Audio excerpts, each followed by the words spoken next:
Are you tired of having a cluttered inbox with unread emails?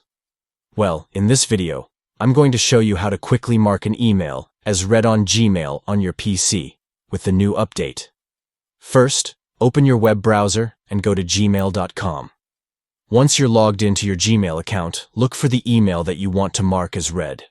Simply hover your mouse cursor over the email you want to mark. You'll notice that a few icons appear on the right side of the email. One of these icons looks like an envelope. Click on the envelope icon, and just like magic, the email will be marked as read. This is a quick and easy way to declutter your inbox and keep track of which emails you've already read. So next time you're feeling overwhelmed by the number of unread emails in your inbox, just remember these simple steps.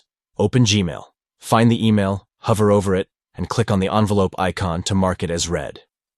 With this new update, managing your emails on Gmail has never been easier. Give it a try and see how much more organized and efficient your inbox can be. And there you have it, a quick and simple way to mark an email as read on Gmail on your PC. Thanks for watching, and happy emailing.